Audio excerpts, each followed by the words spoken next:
The rain arrived with Eleanor Hartwell, as though the heavens themselves wished to mark her passage into obscurity. Through the streaked windows of the hired coach, she watched the Ashford estate materialize from the autumn mist, like something conjured from a melancholy dream, all grey stone and ivy-clad towers,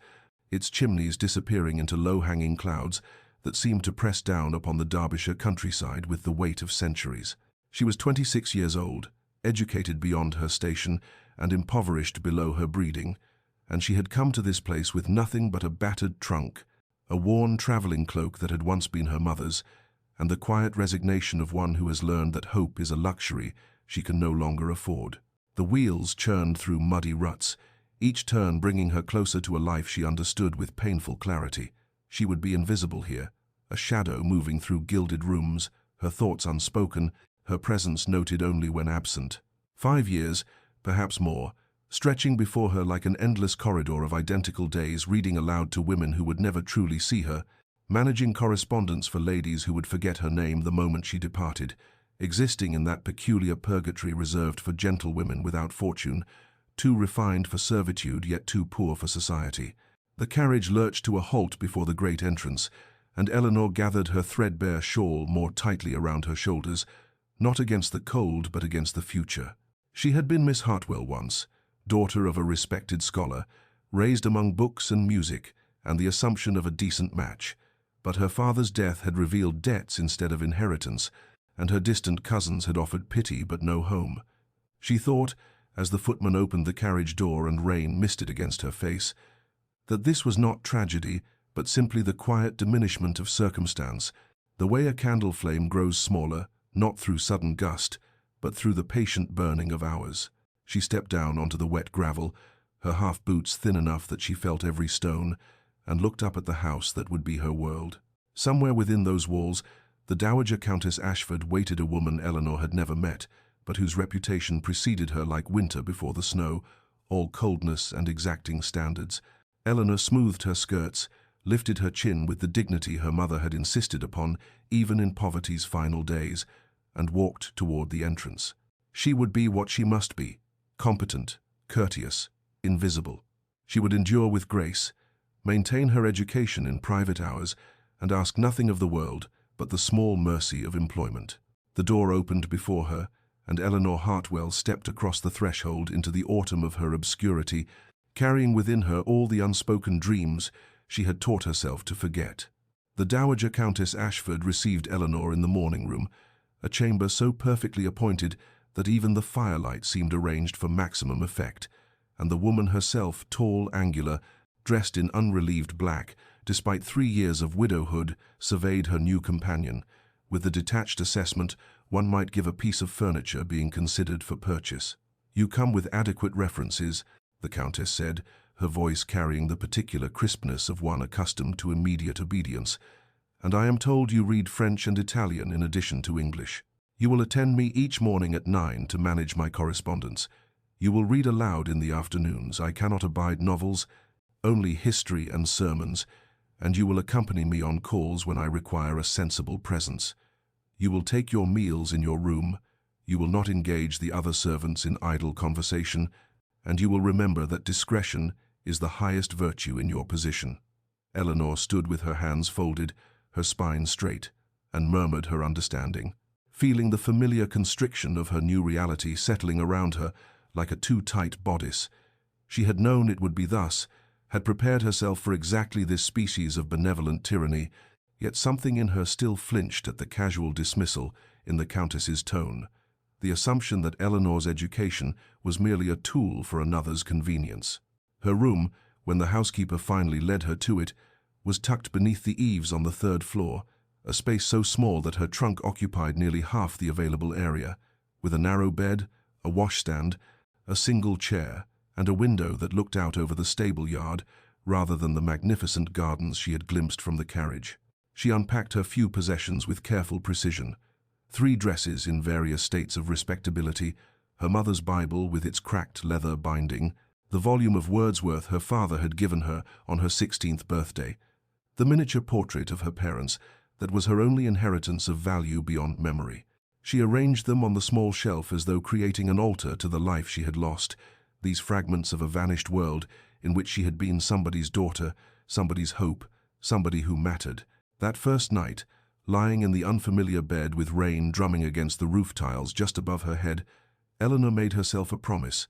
She would maintain her dignity, she would preserve her mind through whatever reading she could manage in her scarce free hours,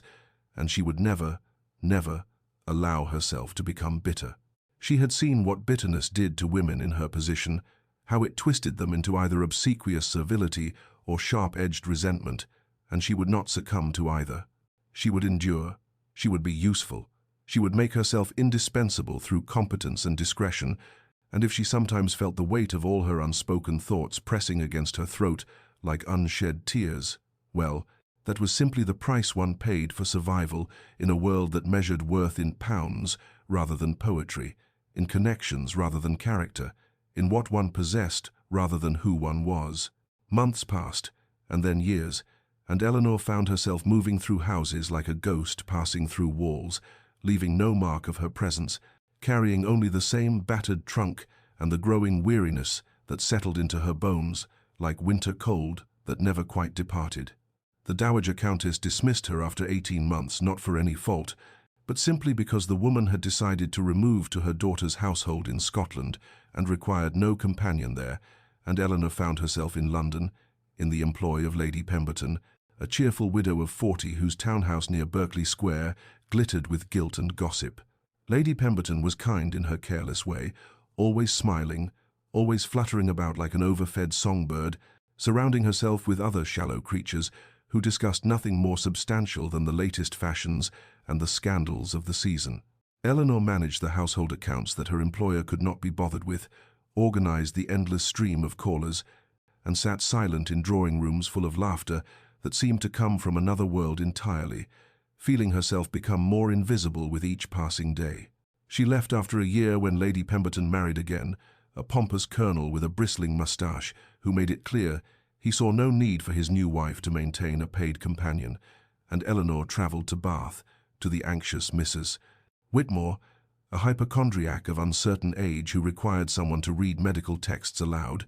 to accompany her to the pump room, to listen to endless recitations of symptoms both real and imagined. Bath in winter was a city of invalids and boredom, of the same routines repeated until Eleanor could navigate the streets with her eyes closed,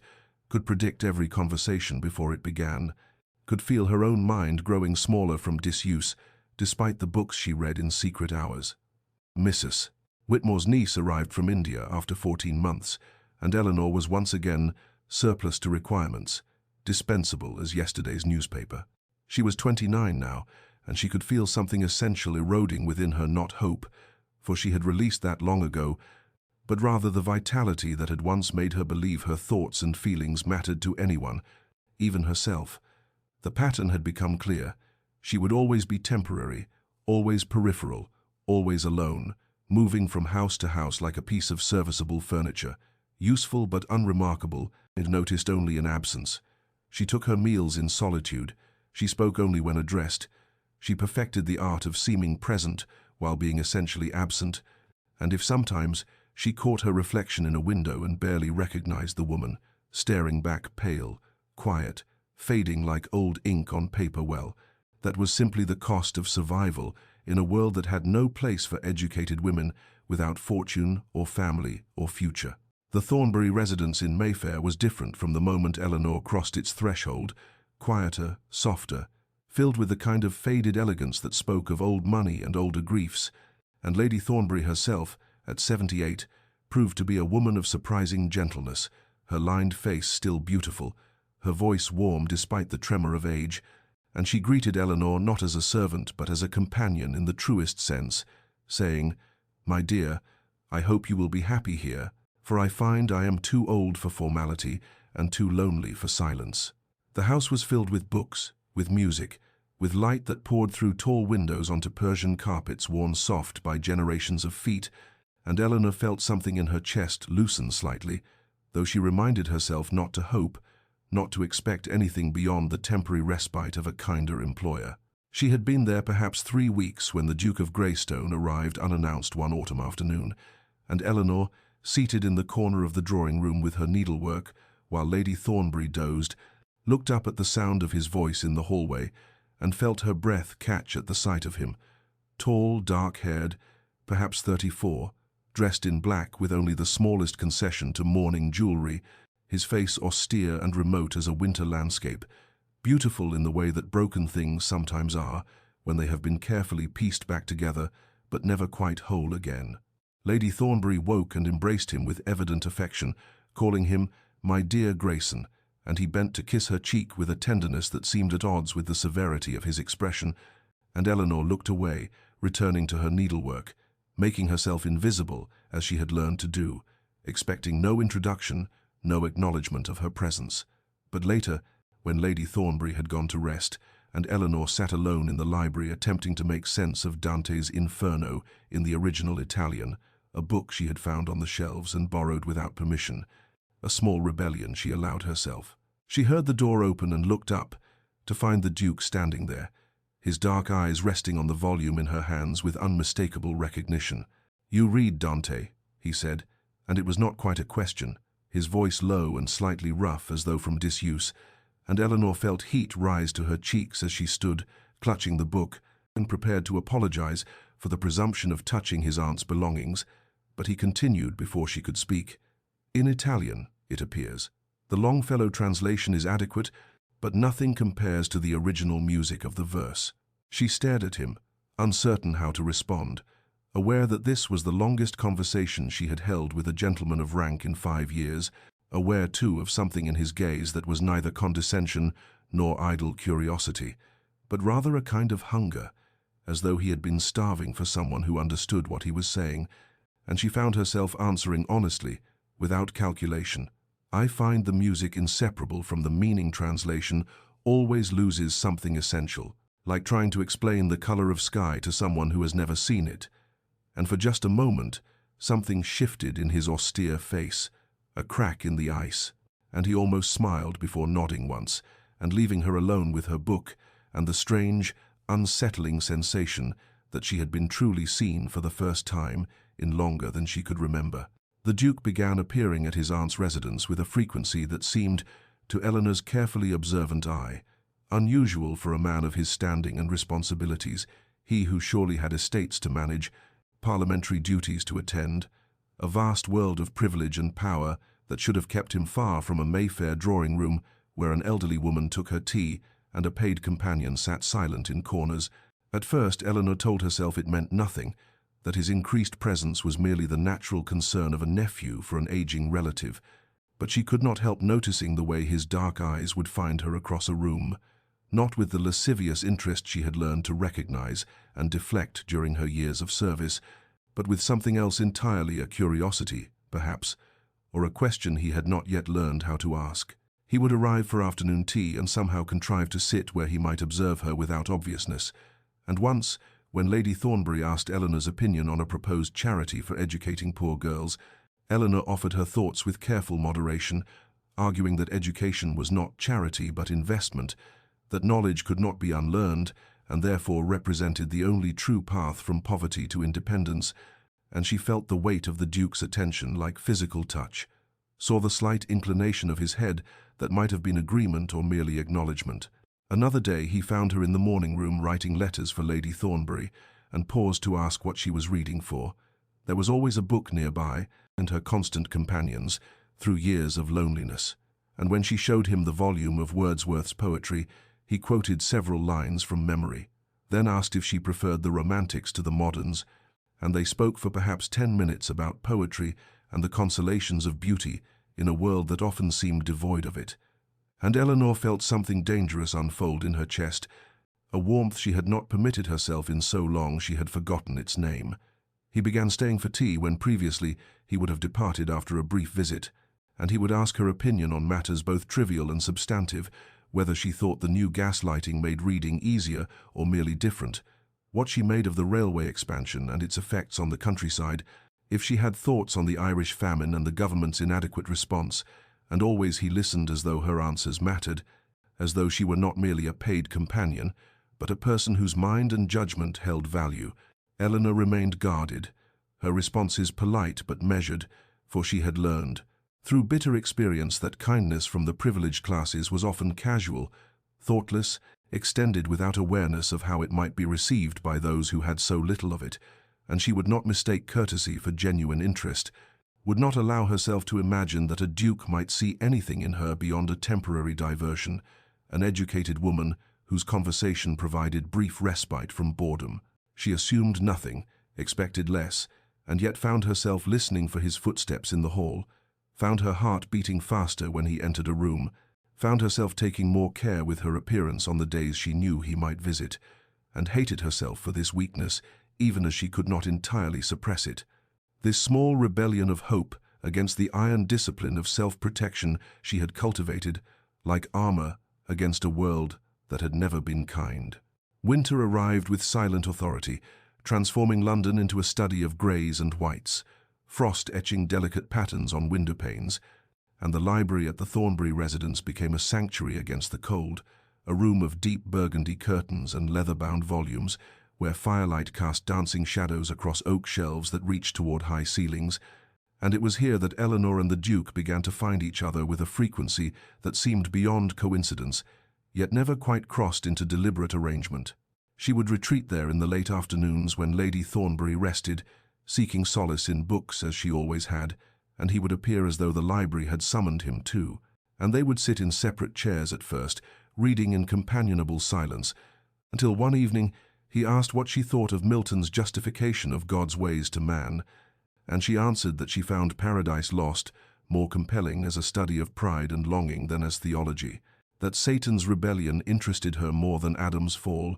because it spoke to the terrible courage required to choose damnation over submission, and the Duke had looked at her with something like recognition in his dark eyes and said, "Yes, exactly that, the tragedy of a will that cannot bend, even when bending might mean salvation." And from that moment their conversations deepened like a river cutting through stone, slowly but inevitably revealing what lay beneath the surface. He spoke of his late wife with a careful honesty that seemed to cost him, describing the 5 years of her decline from consumption, how he had watched her fade like watercolor in rain,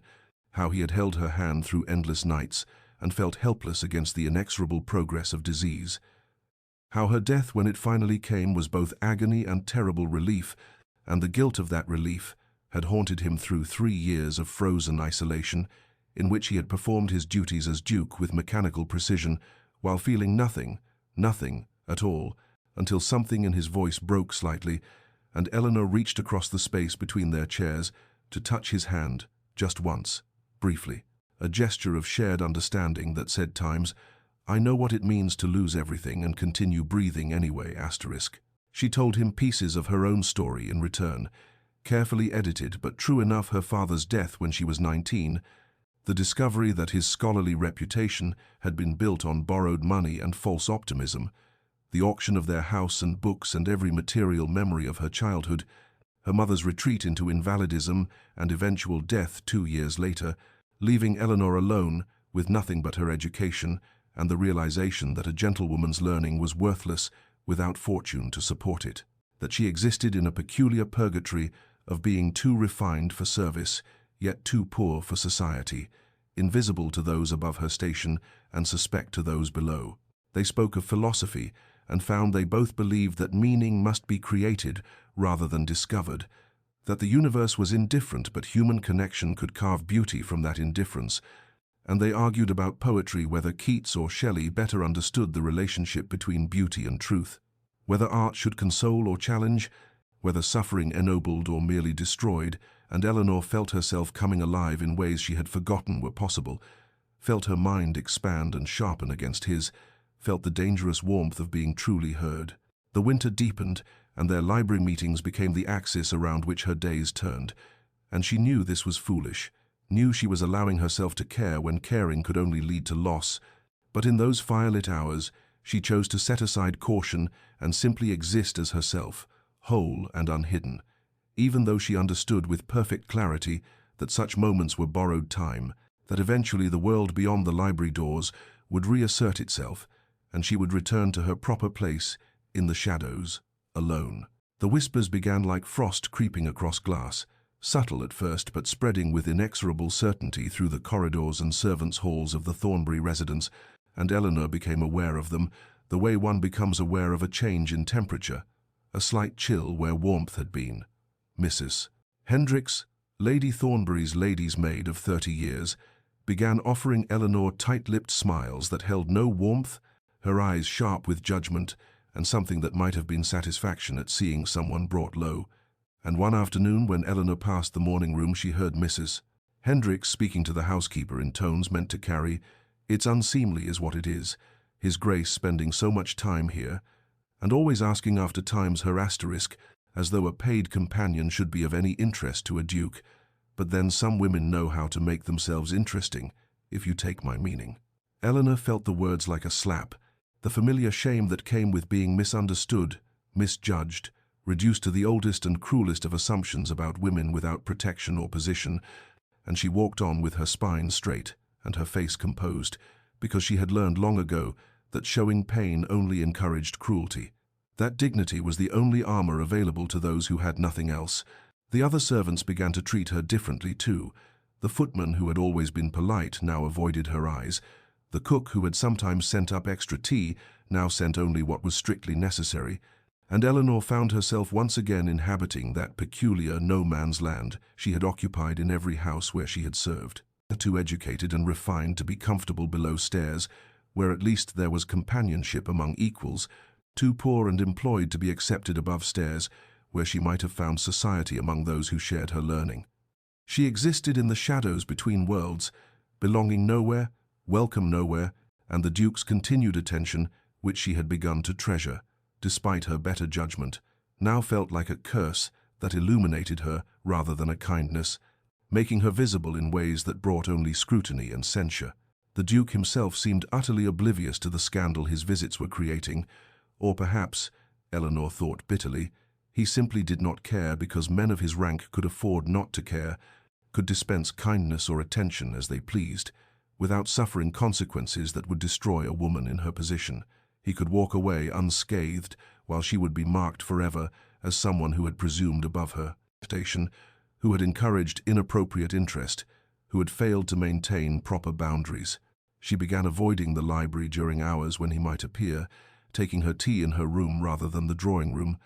accepting every errand that would take her outside the house and away from the possibility of encounter. And she hated herself for this retreat even as she understood its necessity, hated the world that made simple conversation between two lonely people into something sordid and suspicious, hated most of all the small part of her heart that still hoped he might notice her absence and wonder why she had withdrawn, that still wished, despite everything, that she might matter to someone, that she might be seen as something other than a temporary convenience or a cautionary tale. The package arrived on a February morning when sleet tapped against the windows like impatient fingers, and Eleanor was helping Lady Thornbury sort through correspondence in the morning room, and when the butler presented it on a silver tray with a small card bearing the Duke's crest, Eleanor felt her heart constrict, with something between dread and longing, because she knew before opening it that whatever lay within would require a response she was not prepared to give. Lady Thornbury gestured for her to open it with an encouraging smile that suggested she knew more than she revealed, and Eleanor's fingers trembled slightly as she broke the seal and unwrapped the brown paper to reveal a book bound in deep green leather with gilt lettering, and when she saw the title her breath caught, because it was a first edition of Elizabeth Barrett Browning's Sonnets from the Portuguese, published just 3 years prior and already considered a masterwork of romantic verse, the kind of volume that belonged in collectors' libraries rather than in the hands of paid companions who owned nothing of value and had no right to such treasures. The card was brief, written in the Duke's precise hand. "You mentioned once that you found Sonnet Exlethin to be the truest expression of love you had encountered in modern verse. I thought you should have your own copy rather than borrowing from my aunt's shelves, Greystone," and Eleanor felt tears prick her eyes because the gift was impossible in every conceivable way, far too intimate and personal to accept from a man to whom she was nothing but his aunt's employee, far too valuable for someone in her position to possess without inviting exactly the kind of speculation that already poisoned the household's atmosphere. Yet refusing it would be an insult to his generosity and kindness, would suggest she thought ill of his motives, when she knew his heart was without calculation or impropriety, that he had simply wanted to give her something beautiful because he understood she had so little beauty in her carefully circumscribed life. She held the book with trembling hands and felt the weight of the choice before her. To accept was to acknowledge that something existed between them beyond the bounds of employer and companion, to admit that their library conversations had meant something more than intellectual exercise, to open a door she had been desperately trying to keep closed because she knew where such openings led for women of no fortune and uncertain position, knew that hope was the most dangerous gift anyone could offer her, because hope required vulnerability, and vulnerability invited devastation. Yet to refuse was to deny the truth of what she felt, to reject not just the gift, but the gesture of seeing her as someone worthy of thoughtfulness and care, to retreat once more into the protective shadows where she had learned to live half-visible and untouchable. "It's beautiful, is it not?" Lady Thornbury asked gently, and Eleanor managed to nod and whisper, "Yes, extraordinarily so," and the elderly woman reached across to pat her hand and said, "Then you must accept it, my dear, for beautiful things should go to those who can truly appreciate them." And Eleanor understood she was not speaking only of the book, but of something larger and more terrifying, some future possibility that Eleanor could not allow herself to imagine. She accepted with formal words of gratitude that felt hollow against the magnitude of what the gift represented, and that night in her small room she opened the book to Sonnet XL30 and read, "How do I love thee? Let me count the ways," and felt something break open inside her chest, some carefully maintained defense crumbling under the weight of longing she had forbidden herself to acknowledge, and she knew that this gift would haunt her precisely because it was given without expectation or demand, freely offered to someone the world deemed unworthy of such generosity, and that was perhaps the cruelest kindness of all, to be seen and valued when she had spent 5 years learning to be invisible. The summons came 3 days after Eleanor had begun avoiding the library altogether, delivered by a housemaid who said that Lady Thornbury wished to see Miss Hartwell in her private chambers at 2 o'clock, and Eleanor climbed the stairs with trepidation coiling in her stomach, because she knew this must be the dismissal she had been anticipating, the inevitable consequence of allowing herself to become visible in ways that invited scandal and speculation. And she rehearsed in her mind the dignified words she would use to accept her fate without protest or tears, the practiced calm that had carried her through 5 years of precarious employment and countless small humiliations. Lady Thornbury was seated by the window in her sitting room when Eleanor entered, the afternoon light softening the lines of her elderly face, and she gestured to the chair opposite, with a gentle smile that confused Eleanor because it held no censure, no disappointment, only a kind of knowing sadness that suggested the conversation to come would not follow the script Eleanor had prepared. "Sit with me, child," the old woman said, and Eleanor obeyed, folding her hands in her lap and waiting for judgment to fall. But instead, Lady Thornbury reached across and took one of Eleanor's hands in her own papery grip and said, "My nephew has not smiled in 3 years, not since Catherine died after that terrible wasting illness that took her so slowly. We all watched helpless as she faded, and he became a ghost himself, going through the motions of living without any light behind his eyes, and I had despaired of ever seeing him take joy in anything again until you came to this house. And now he smiles when he speaks of a book you recommended or an observation you made. And there is life in his face again, hope, and you are afraid of that, are you not?" Eleanor felt tears sting her eyes and managed to whisper, "My lady, the household talks. They say things that suggest impropriety where there is none, and I cannot afford such talk. I have nothing and no one, and my reputation is all I possess." But Lady Thornbury shook her head and replied, "You think you are afraid of impropriety, dear girl, but that is not what truly frightens you. You are afraid of hope itself, afraid of being seen and valued, because you have spent so many years learning to be invisible, to want nothing, to expect nothing, and the possibility that someone might genuinely care for you, that you might matter to another soul, terrifies you more than any gossip ever could, because hope requires vulnerability, and vulnerability means you might be hurt, might be disappointed, might discover that you were wrong to let yourself believe you deserved happiness." The words struck Eleanor like stones thrown at glass, cracking through defenses she had not even known she was maintaining,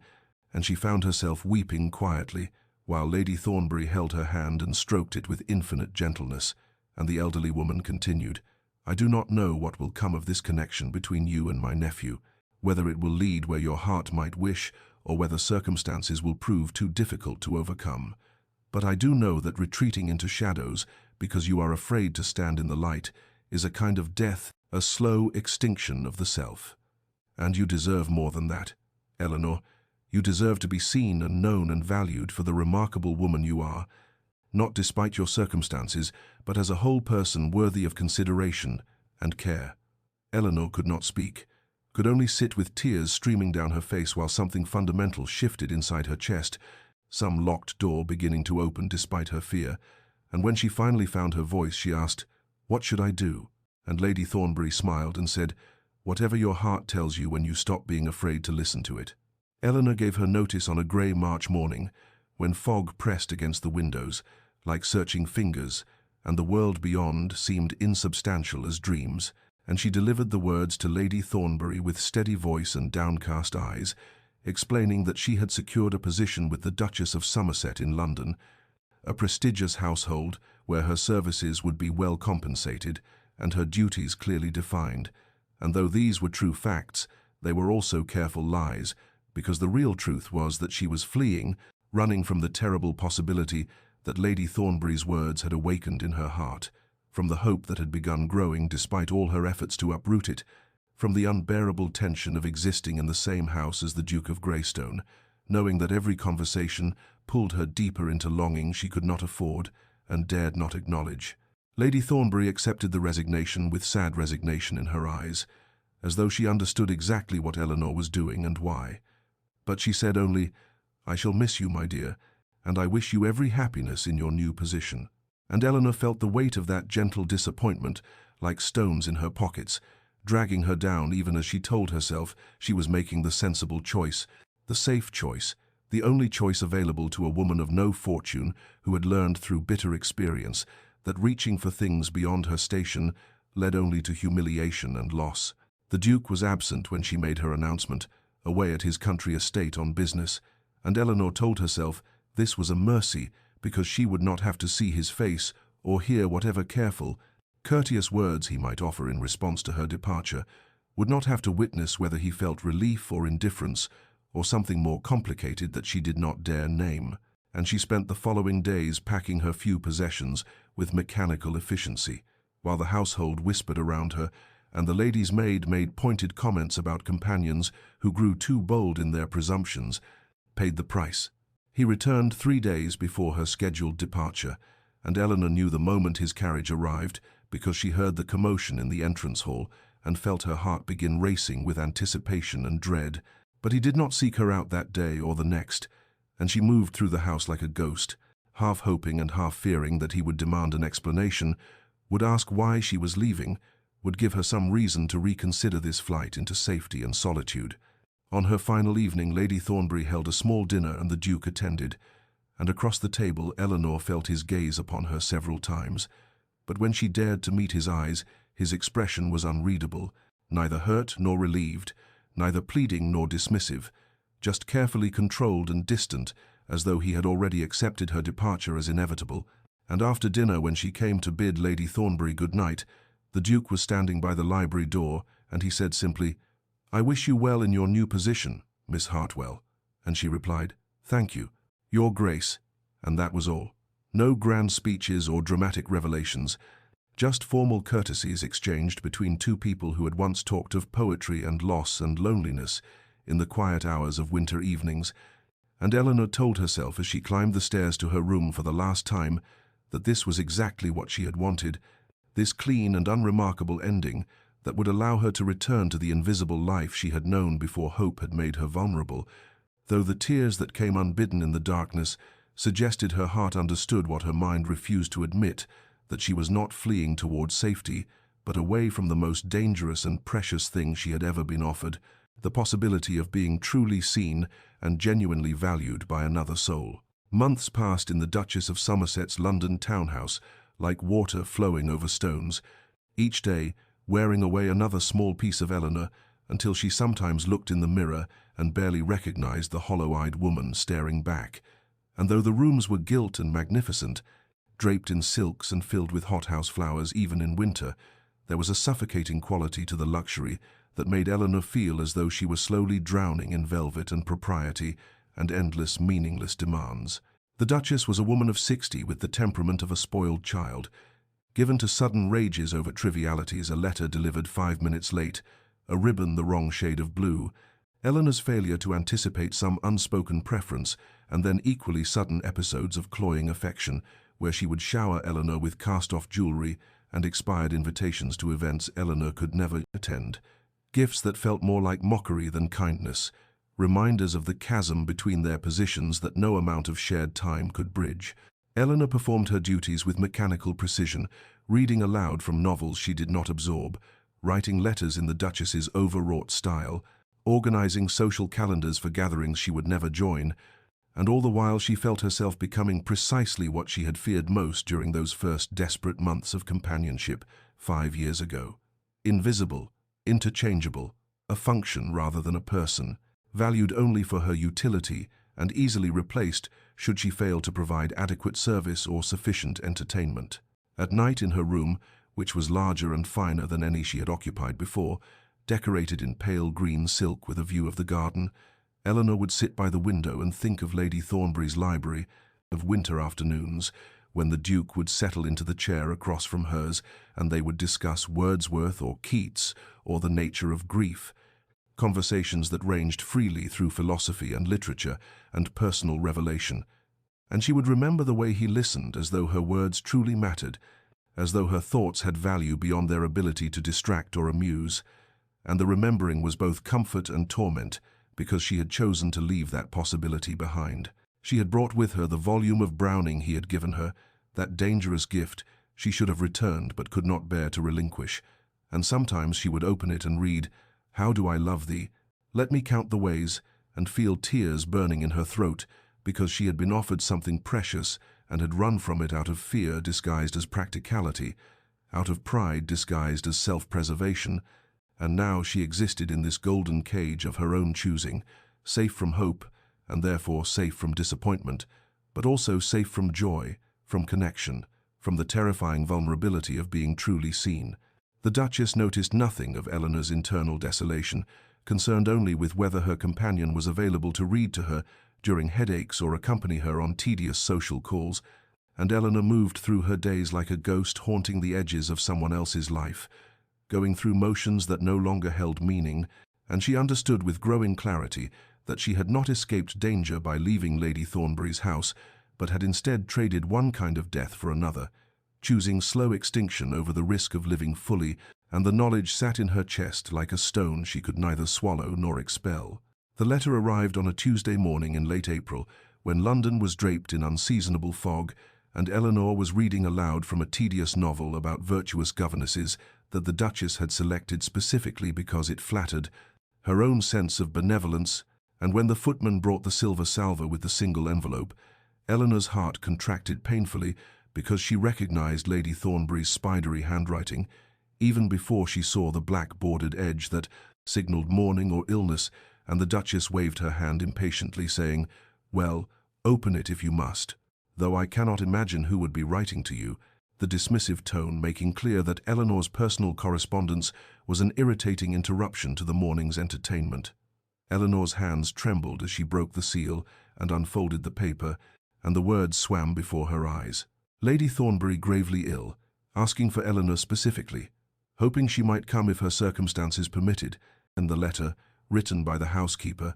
because the lady herself was too weak to hold a pen,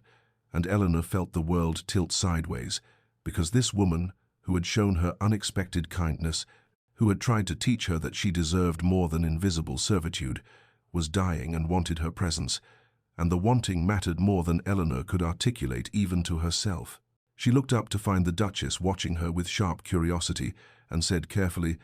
"Lady Thornbury, my former employer, is gravely ill and has requested that I visit her if possible," and she heard the pleading note in her own voice, hated herself for it even as she could not suppress it,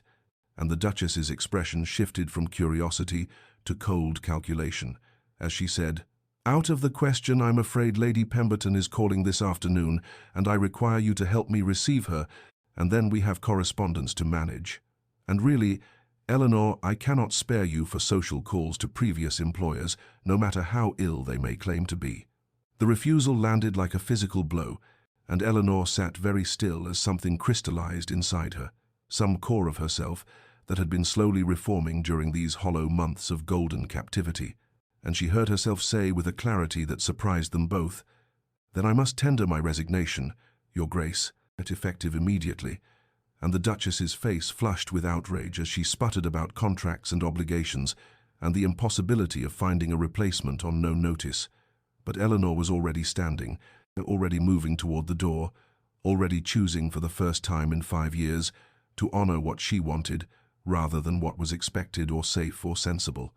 The Duchess called after her that she would provide no reference, that Eleanor would never find another position, that she was throwing away her future out of misplaced sentiment, and all of this was certainly true. Every word a nail in the coffin of Eleanor's prospects, but she climbed the stairs to her room and began packing her trunk anyway, hands steady now with purpose, because Lady Thornbury was dying and had asked for her, and this mattered more than security or reputation, or the careful preservation of a life that had already become a kind of death. And as she folded her few dresses and wrapped her books in brown paper, Eleanor felt something unfurling in her chest that might have been terror, or might have been the first trembling shoots of freedom, the recognition that she was capable of choosing connection over safety,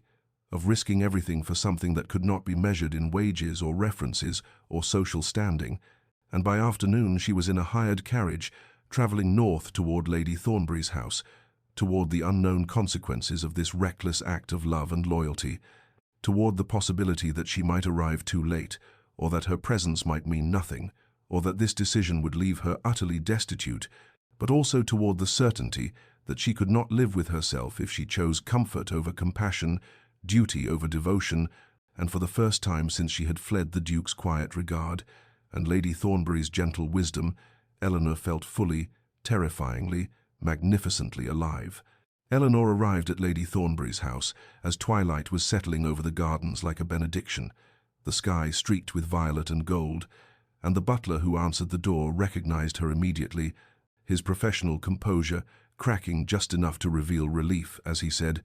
"Miss Hartwell, thank God you've come. Her ladyship has been asking for you." And he led her not to the familiar sitting rooms but up the grand staircase to the family chambers. Through corridors Eleanor had never walked before because companions did not venture into such intimate spaces, and when he opened the door to Lady Thornbury's bedroom, Eleanor saw first the massive canopied bed, where the old woman lay propped against pillows, looking impossibly small and frail, and then she saw the Duke sitting in a chair pulled close to the bedside, his dark hair disheveled, his face hollow with exhaustion and sleepless vigil, and their eyes met across the room with a jolt of recognition that contained everything they had left unsaid during Eleanor's abrupt departure months before. Lady Thornbury's eyes opened at the sound of the door, and when she saw Eleanor a smile transformed her wasted features as she whispered, "You came. Child, I feared you would not." And Eleanor crossed to the bed and took the old woman's hand, which felt light as paper and cold, despite the fire burning in the grate, and she said with tears threatening, "Of course I came, my lady, how could I not when you asked for me?" And Lady Thornbury squeezed her fingers with surprising strength and said, "Because you are sensible and I am dying and there is no practical reason for you to risk your position." But her eyes were warm with understanding that Eleanor had chosen connection over practicality, had finally chosen with her heart rather than her fears. The Duke rose and offered Eleanor his chair, and when their hands brushed during the exchange, Eleanor felt the same electric awareness that had frightened her into flight. But now it seemed less dangerous than precious, and this ability, they had to affect each other so profoundly. And he said quietly, "I'll have them bring another chair." But Lady Thornbury shook her head and said, "Stay, both of you, I want you near." And so they arranged themselves on either side of her bed and began the ancient ritual of vigil, the waiting that is both gift and burden, the accompanying of a soul toward its final threshold. The hours passed in strange suspension, sometimes filled with whispered conversation, when Lady Thornbury had strength for it, sometimes heavy with silence, broken only by the crackling fire and the old woman's labored breathing. And in those quiet spaces, Eleanor and the Duke spoke to each other with new honesty, their voices low, so as not to disturb their patient. And he told her that his aunt's illness had come suddenly, that he had been here for a week watching her fade, and Eleanor told him about the Duchess's refusal and her own reckless resignation, and he looked at her with something like wonder and said, "You gave up everything to come here?" And she replied simply, "Not everything. I gained the knowledge that I could still choose love over safety." And the word hung between them, love, with all its implications and impossibilities and terrifying promises. Near midnight, Lady Thornbury stirred and gestured for Eleanor to lean close, and when Eleanor did, the old woman whispered with fierce clarity, "Don't let fear make you small. Child, I did that for too many years, and I regret every cautious choice. Every moment I chose propriety over passion." And Eleanor felt tears spill over, because these words were both blessing and command, permission and challenge, and Lady Thornbury turned her head to look at her nephew and said, "You too. Alexander, don't waste what you've been given." And then she closed her eyes with a sigh of contentment, as though having delivered this final wisdom she could rest. As dawn broke pale and pink through the windows, painting the room in gentle light, Lady Thornbury took one last peaceful breath and simply did not take another, slipping away so quietly that Eleanor almost missed the moment of transition, and she and the Duke sat in stunned silence on either side of the empty shell that had housed so much wisdom and kindness, and then, without speaking, they reached across the bed and clasped hands, united in grief that felt clean and shared, mourning together as equals for the first time, no longer separated by the walls of class and propriety that Eleanor had so carefully maintained. And in that moment of loss, Eleanor understood that Lady Thornbury had given them both a final gift, not just her blessing, but the stripping away of all pretense, leaving them raw and honest and finally, terrifyingly, ready to see each other clearly. The will reading took place 3 days after the funeral in Lady Thornbury's study, a room Eleanor had never entered during her employment because it had been the old woman's private sanctuary, and now she sat uncomfortably on a straight-backed chair while the solicitor, a dry elderly man named Mr. Pemberton, arranged his papers with meticulous precision, and the Duke stood by the window looking out at gardens still beautiful, despite being touched by early summer heat, his black mourning clothes making him seem even more remote than usual, and Eleanor told herself she would leave as soon as the formalities concluded, because surely she had no business being present for the division of Lady Thornbury's estate among her family. Mr.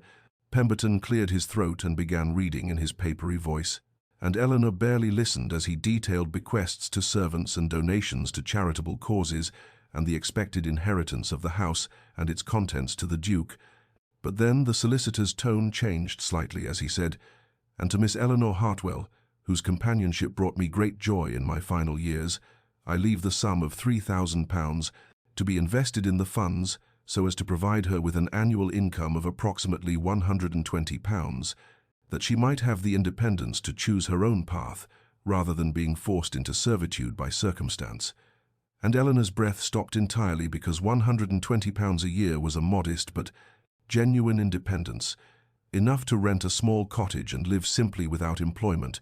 enough to read and walk and exist without bowing to the demands of difficult women who treated her as furniture, and the gift was so enormous, so transformative, so completely unexpected that she could not process it,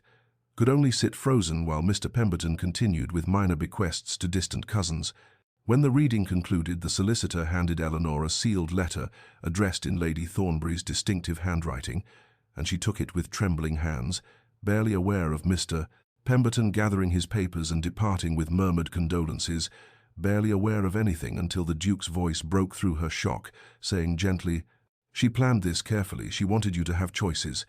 And Eleanor looked up to find him watching her with an expression she could not decipher, something between sadness and hope and resignation, and she whispered, "I don't understand why she would do this for me. I was only her companion for a few months." But even as she spoke, she knew this was not entirely true, and that something deeper had passed between her and the old woman, some recognition and affection that transcended the boundaries of employment. The Duke moved closer and said, "My aunt saw you clearly, Eleanor. She saw your intelligence being wasted, your spirit being slowly crushed by the necessity of invisible servitude, and she wanted to give you what she herself never had until widowhood freed her, which was the ability to choose your life rather than having it chosen for you by poverty or propriety. And hearing him speak her given name so naturally, without the Miss Hartwell that marked distance and formality, made Eleanor's heart contract painfully, because they were alone now without Lady Thornbury's presence to mediate between them, alone, with all the unspoken feelings and impossible longings that had driven Eleanor to flight months before, and she stood abruptly and said, "I should go. I need to think. I need to," but she could not articulate what she needed, because she was facing a terrifying question that Lady Thornbury's generosity had created. If she was no longer bound by financial necessity, if she could choose freely without fear of destitution, what did she actually want? And the answer, whispered through her like wind through empty rooms, was standing 3 feet away, watching her with dark eyes that contained their own careful hope. But wanting something and being able to accept it were entirely different challenges, and Eleanor fled the study, clutching the sealed letter like a talisman against the overwhelming possibility that her life might become something other than careful survival, might become something she had stopped letting herself imagine during 5 long years of making herself small and invisible and safe. Eleanor spent a week making arrangements, consulting with Mr. Pemberton about the investment of her inheritance, searching through advertisements for suitable cottages to let, and trying to ignore the fact that the Duke appeared at his aunt's house every day during this period, though he had no reason to be there anymore. With Lady Thornbury gone, the estate matters settled, the funeral concluded, and mourning begun. Yet he came nonetheless, and found excuses to cross her path in corridors or the garden, in his presence, both comfort and torment, because Eleanor knew what she had to do, even as every fibre of her being resisted doing it, knew she had to leave London and leave him, and build a life of careful solitude, rather than risk the impossible dream his steady gaze seemed to offer. She found a cottage finally, a small stone dwelling in Derbyshire with a garden and 2 bedrooms and a rent of £25 annually, leaving her nearly £100 for living expenses, more money than she had ever commanded in her life. And when she told the Duke's housekeeper, Mrs. Davies, who had been handling correspondence for the estate, the older woman looked at her with something like pity and said, "His Grace will be sorry to see you go, Miss," which was both too much acknowledgement and not nearly enough, and Eleanor fled before the woman could say anything more. The Duke found her in the garden 2 days before her planned departure, found her sitting on the stone bench where she and Lady Thornbury had often taken tea, and he sat beside her without invitation and said quietly, "May I call on you, Eleanor? In Derbyshire, once you're settled, may I visit?" And the question was so gentle, so carefully phrased to give her every opportunity to refuse without humiliation, that Eleanor felt her heart crack, because he was trying to make this possible, trying to bridge the impossible gap between them, and she had to be the one with enough sense for both of them. She turned to face him and said, "Your Grace, you know that's impossible, the difference in our stations, the gossip it would cause, the presumption people would make." And he said, "I don't care what people presume." But Eleanor shook her head and continued, "But I care, I must care, because I have spent 5 years learning exactly how precarious my position is, how easily a woman without fortune can be ruined by association with someone above her station. And I have finally, miraculously, been given independence, and I cannot risk it. I cannot risk becoming an object of scandal or speculation or pity." And she heard her voice rising with passion she could not control, heard herself saying things she had rehearsed, but which sounded hollow now when spoken aloud. The Duke listened without interrupting, his dark eyes never leaving her face, and when she finally fell silent, breathless and miserable, he asked only one question, his voice very low and very steady, "Are you refusing because you don't care for me, Eleanor, or because you do?" And the question hung in the air between them like something sharp and glittering, demanding honesty she was not prepared to give, because if she admitted the truth that she had been half in love with him since their first library conversation, that she thought of him constantly, that his presence made her feel seen and valued in ways she had forgotten were possible, then she would have no defense left against hope, and hope was the most dangerous thing she could allow herself. So she stood abruptly and said, "I cannot answer that question, Your Grace. Please do not ask it of me." And she walked away quickly before he could see the tears that were sliding down her cheeks, walked away from the only person who had ever looked at her and seen not a useful employee, or a tolerable companion, or an invisible necessity, but simply Eleanor, complex and intelligent, and worthy of being known, and the leaving felt like tearing something vital from her chest. But she did it anyway because 5 years of survival had taught her that safety mattered more than happiness. That caution was wisdom and hope was foolishness, even as a small voice whispered that Lady Thornbury had warned against exactly this choice, had begged her not to let fear make her small. But Eleanor silenced that voice and kept walking, kept choosing the careful prison of solitude over the terrifying possibility of being truly, devastatingly seen. The cottage in Derbyshire was everything Eleanor had imagined when she signed the lease, small and stone with ivy climbing its eastern wall, a garden that had gone somewhat wild during its vacancy, 2 rooms downstairs and 2 above, windows that looked out over rolling hills where sheep grazed in distant fields. And yet when she arrived in late October with her few trunks and fewer expectations, when she unlocked the door and stepped into rooms that smelled of dust and disuse, she felt not the relief she had anticipated, but rather a hollowness that seemed to expand with each passing day until it filled every corner of her carefully chosen sanctuary. Winter came early that year, settling over the hills like a held breath, and Eleanor established routines meant to give shape to days that otherwise threatened to blur into formless succession. She rose at dawn and lit fires, prepared simple meals, walked the frozen lanes wrapped in her warmest cloak, read by lamplight until her eyes ached, and tried not to think about the question the Duke had asked in Lady Thornbury's garden, tried not to examine too closely why she had fled rather than answering honestly. She read voraciously during those months, worked through volumes of poetry and philosophy she had accumulated over years of employment, books that had been her companions when human connection proved too dangerous or complicated. But now the words seemed to slide across her mind without penetrating, and she found herself reading the same passages repeatedly without comprehension, found herself in staring into the fire and remembering library conversations, the way the Duke's voice deepened when discussing ideas that moved him, the rare smile that transformed his austere features into something approaching warmth. The freedom she had thought she wanted, had spent 5 years dreaming about during countless hours of reading aloud to difficult women and managing their trivial correspondence, felt instead like exile, like she had traded one prison for another. And the terrible realization that came to her slowly through the long winter nights was that she had been running not from the Duke, but from vulnerability itself, from the terrifying possibility of being truly known and then perhaps rejected. From hope, which seemed infinitely more dangerous than resignation, because hope could shatter while resignation merely endured. She thought often of Lady Thornbury's final whispered words, "Times don't let fear make you small times," and understood with growing clarity that she had spent 5 years making herself systematically smaller, learning to disappear into wallpaper and silence, learning to want nothing and expect less. And now, when offered the chance to expand into a larger life, to be visible and vulnerable and fully present, she had chosen instead this careful solitude that felt less like freedom and more like slow suffocation. Spring came late to Derbyshire, snow lingering in shadowed corners well into March. But when it finally arrived, it came with sudden violence,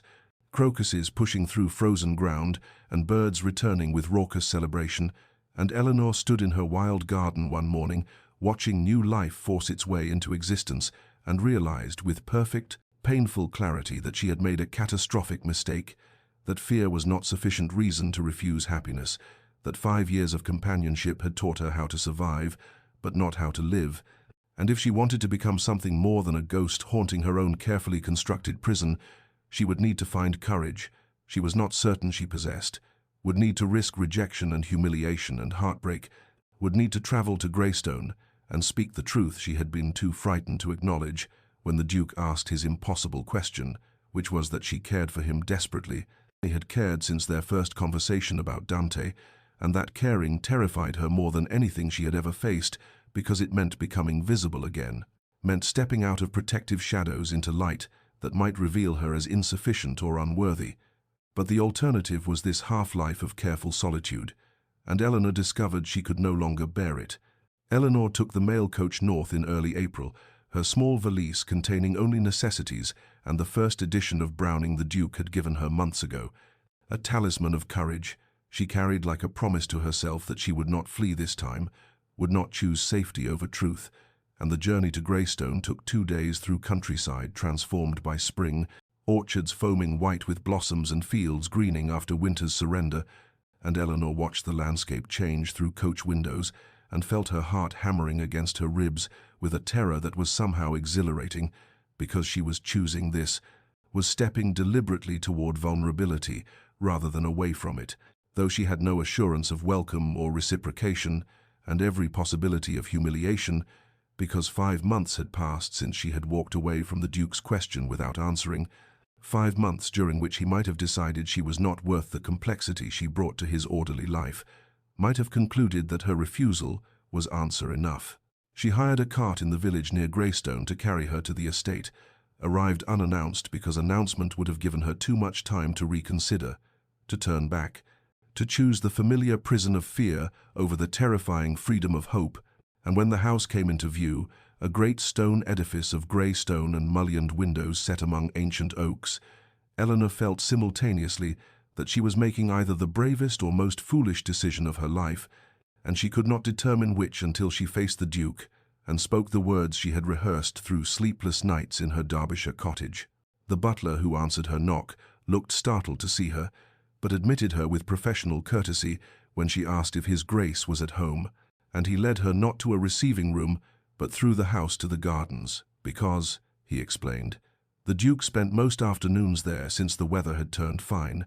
and Eleanor followed him through corridors lined with portraits of stern-faced ancestors until they emerged into formal gardens, where spring had exploded in riots of daffodils and early roses, and there, kneeling among flower beds with soil on his hands and shirt-sleeves rolled to his elbows, was the Duke, looking so different from the austere figure she had known in London, that Eleanor stopped walking and simply stared until he glanced up and saw her, and went absolutely still. She dismissed the butler with a gesture before the man could announce her, needed to do this without witnesses or formality,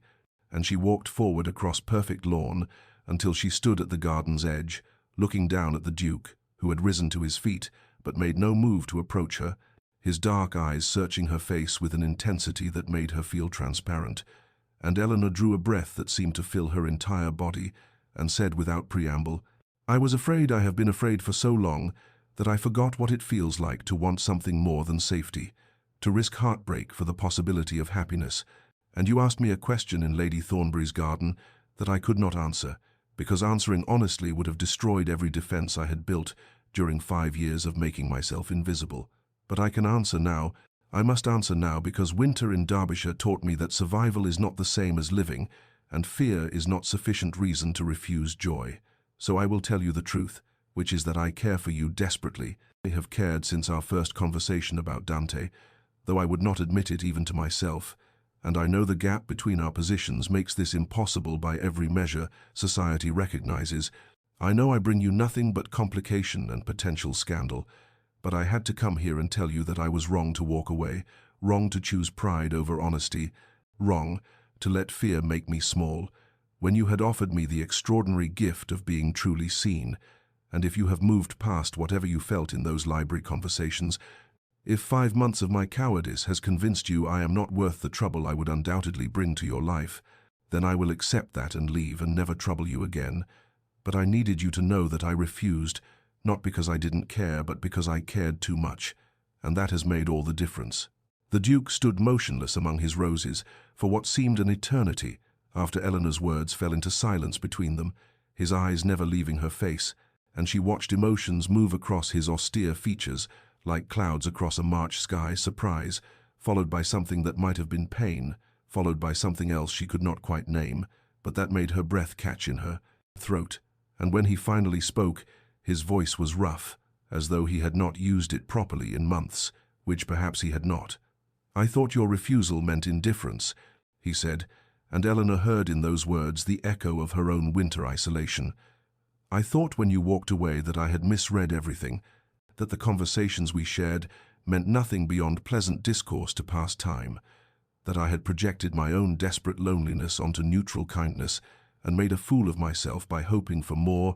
but I could not quite convince myself to stop hoping even when logic demanded it, even when 5 months passed without word, and I told myself daily that you had made your position clear and I should respect it and move forward with my life, as it was before you entered Lady Thornbury's drawing-room and made me remember what it felt like to be fully alive." He stepped forward then, closing the distance between them until Eleanor could see soil under his fingernails and a smudge of dirt on his collar, and the way his dark eyes had gone brilliant with something she recognized now as hope tempered by caution, and he continued speaking as though the words had been damming up inside him for months and now could not be stopped.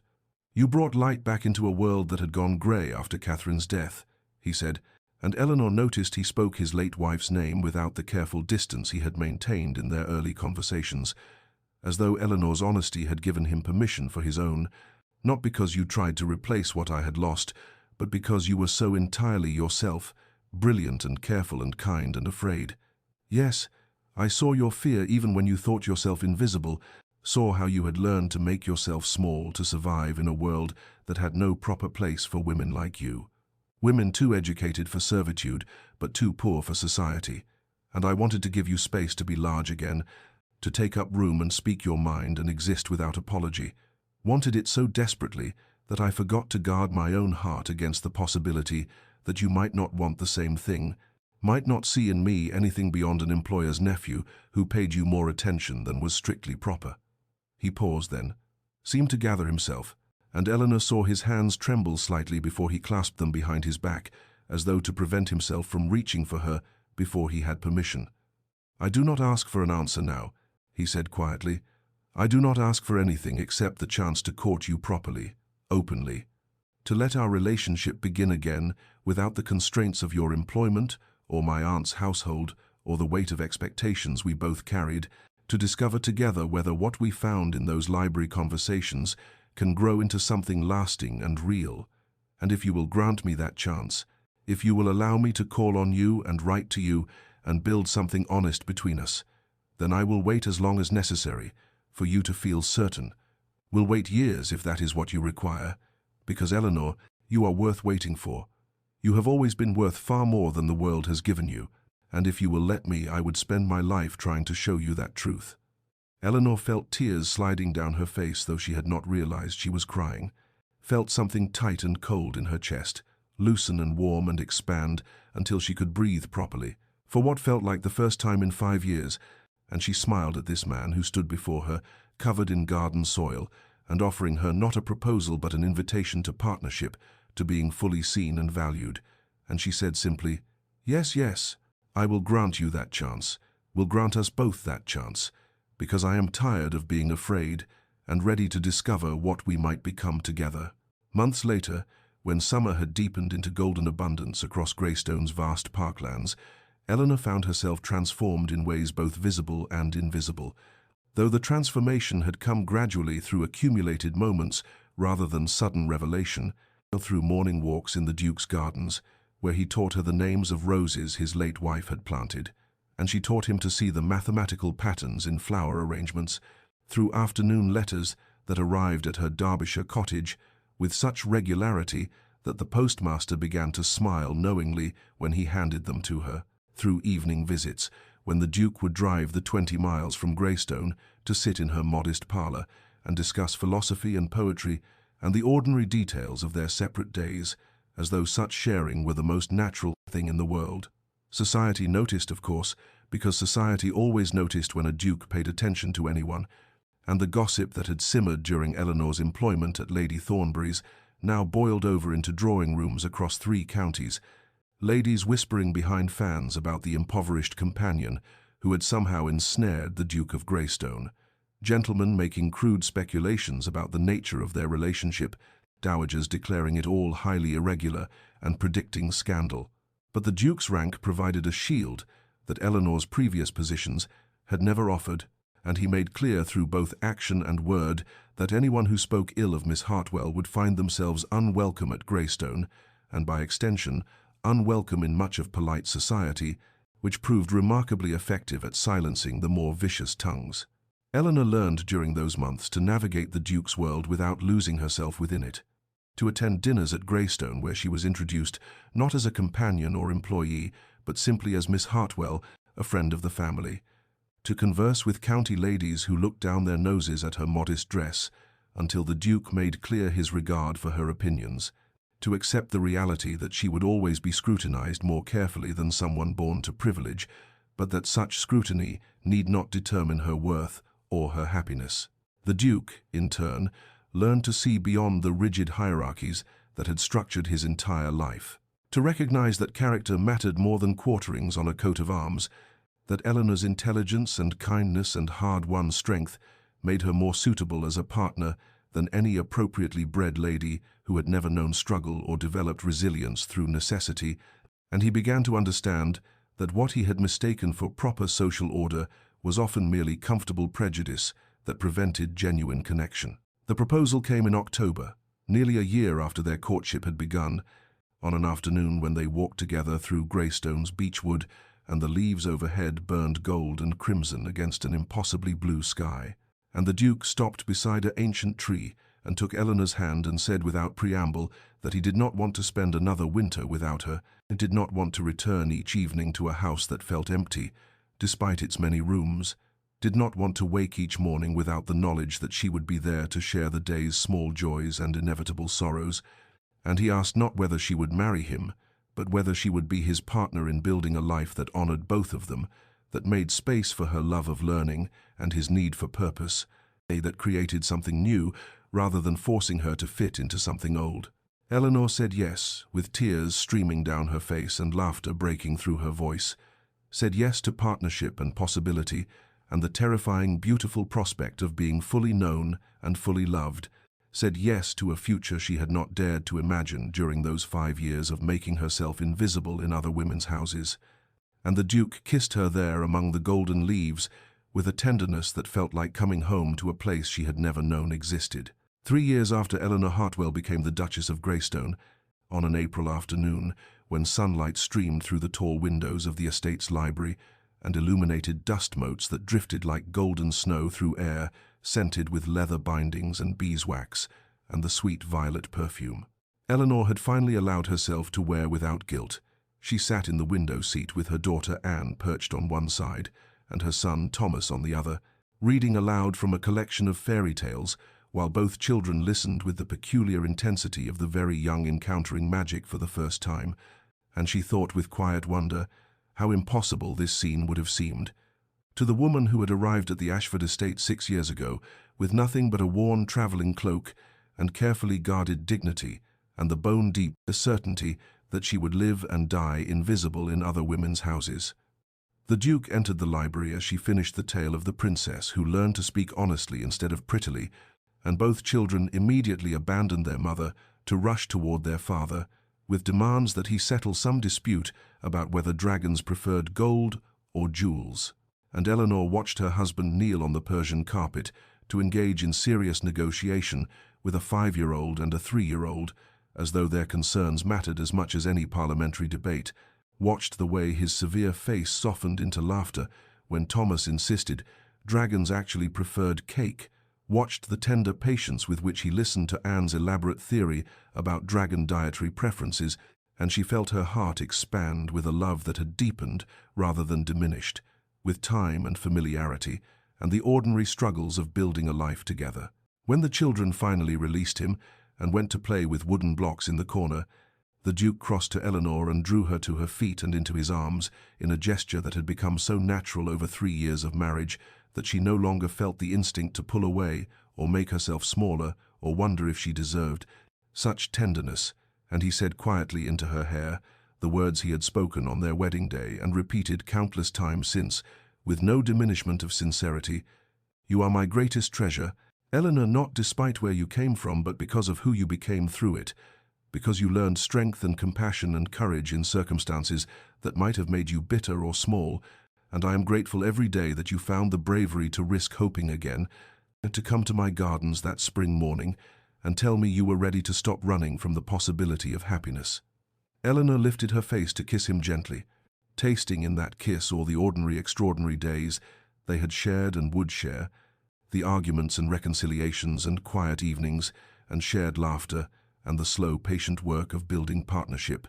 And she thought how Lady Thornbury had been right that fear must not be allowed to make her small, how the 5 years she had spent learning to disappear had taught her exactly what she was willing to risk visibility for, how the greatest courage is not the absence of fear, but the decision to reach for joy despite it. Dear listener, perhaps you too have learned to make yourself invisible, to guard your heart so carefully that no one can see inside, to believe that safety lies in expecting nothing and risking less, and perhaps like Eleanor you have convinced yourself that this is wisdom rather than wounds speaking.